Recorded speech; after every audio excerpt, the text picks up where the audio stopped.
there's a couple of concepts, not really trigonometric concepts, but more sort of algebra, simplifying concepts that you'll be using a bit in this class. One is rationalizing denominators.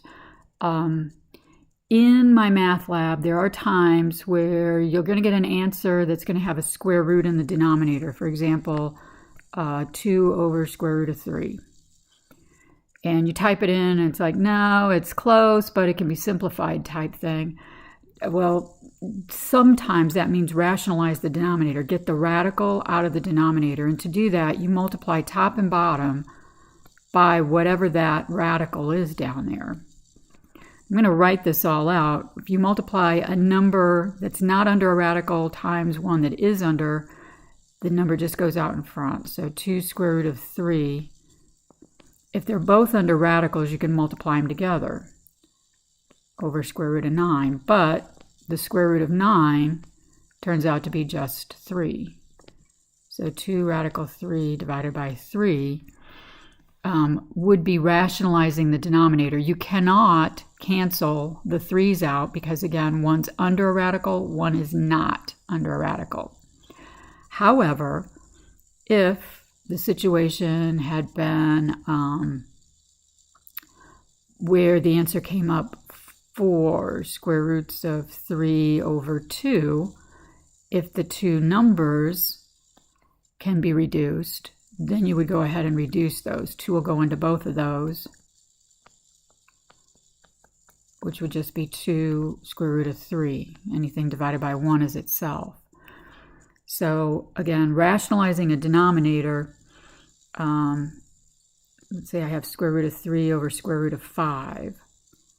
And it's the denominator that we usually rationalize. We don't worry about the numerator so much. So I multiply top and bottom by square root of 5. Square root of 5 times square root of 5 is going to be square root of 25. Square root of 25 is just 5. Anytime you multiply a radical times itself, you're squaring it. And when you square a square root, you end up just getting what's under the radical. Square root of 3 times square root of 5. Both of these happen to be under the square root symbol, so I can go ahead and multiply those two together. At this point, this would be as far as you go. That would be your final answer.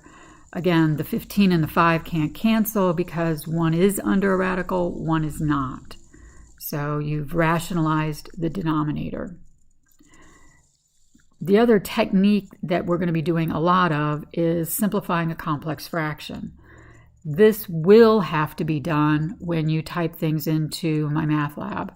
So a complex fraction is a fraction within a fraction. So for example, 2/3 divided by 4/5. So there's like one major fraction with the big division bar, but then there's other fractions within it. They call them primary and secondary fractions. The primary one is the big fraction. The secondary, you have a 2/3 and a 4/5. So we can simplify this by doing the keep, change, flip method. Keep the top numerator, change division to multiplication, and then flip the bottom fraction. And then you can multiply straight across and then reduce. So if I reduce, that's 5 over 6. With multiplication, you can also cross cancel and make your numbers smaller. So 1 times 5 is 5, 3 times 2 is 6, and then you don't have this intermediate step that you have to simplify. Complex fractions also look like this. So you could have 1/2 divided by 5, which is the same as 1/2 divided by 5 over 1. And again, complex fraction. Keep the top, change division to multiplication, and then flip 5 over 1. Make it 1 over 5. And then multiply straight across. Remember, with multiplication, you don't need a common denominator. You just zip right straight across. It could also be 5 divided by 1/2. So again, 5 over 1 divided by 1 over 2. Keep the top, change, and then flip.